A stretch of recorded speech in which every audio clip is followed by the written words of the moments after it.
Em termos da física, observando a colisão destes dois veículos, podemos interrogar-nos que forças atuam num carro quando este colide com outro veículo. E, tendo em conta as leis já estudadas, nomeadamente a lei da ação e reação, que nos diz que as forças atuam sempre aos pares, então podemos considerar aqui um par de forças no conjunto destes dois veículos.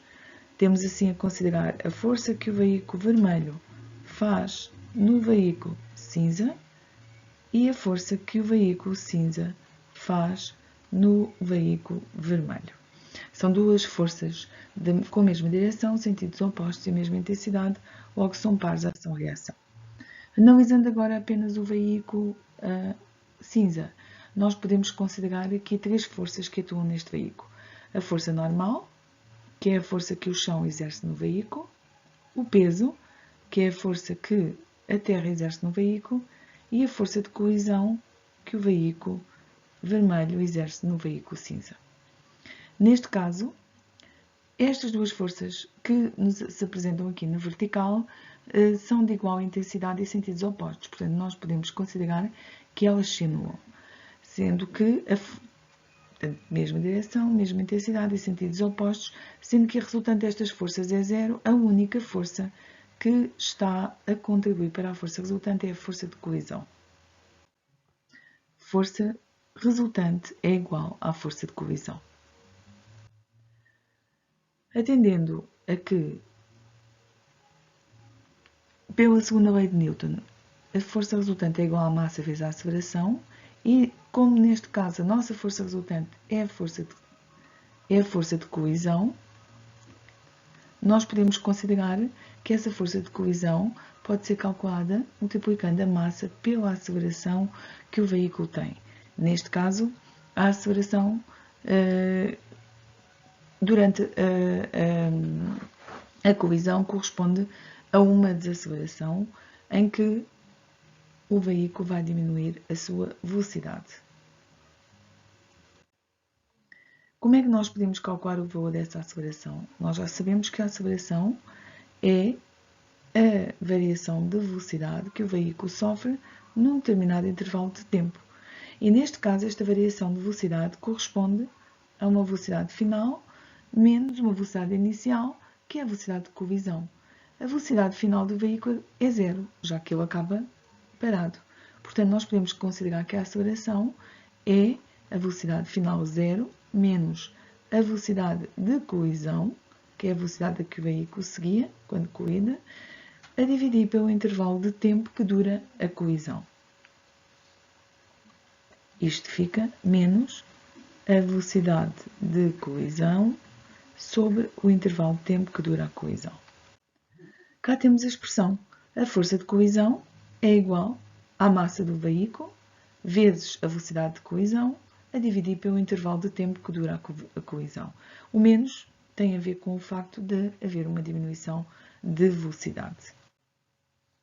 Analisando melhor a forma, podemos concluir que a força de colisão depende de determinadas grandezas da massa do veículo, da velocidade a que o veículo seguia e de um intervalo de tempo em que dura a colisão. Esta questão aqui é bastante importante, já que a massa corresponde à massa do veículo, nós não interferimos. A velocidade de colisão depende do cumprimento ou não das regras de distância, portanto, tem a ver com a velocidade a que o veículo seguia. A velocidade a que seguia. Agora, o intervalo de tempo que dura a colisão, nós, na verdade, podemos interferir neste fator, criando mais segurança para os ocupantes do veículo. Reparem, quanto maior a massa, maior a força de colisão. Quanto maior a velocidade a que o veículo seguia, maior a força de colisão. Nós, o que pretendemos neste caso é diminuir essa força de colisão. Então, como o intervalo de tempo não é proporcional à força de colisão, aliás, é inversamente, nós sabemos que se aumentarmos esse intervalo de tempo que dura a colisão, nós implicitamente vamos diminuir essa força de colisão. E nós podemos fazê-lo de várias formas.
Os elementos de segurança automóvel permitem reduzir os efeitos de uma colisão.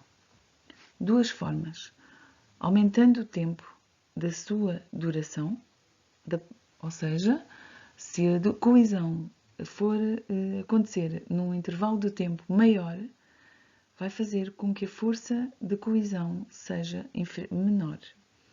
Por outro lado, existem muitas situações em que os elementos de segurança vão diminuir a pressão exercida sobre o condutor. Por exemplo, cintos mais largos diminuem a pressão e os capacetes distribuem a força de impacto por uma área maior, diminuindo também a pressão sobre a cabeça do condutor, uma vez que a pressão é uma força por unidade de área.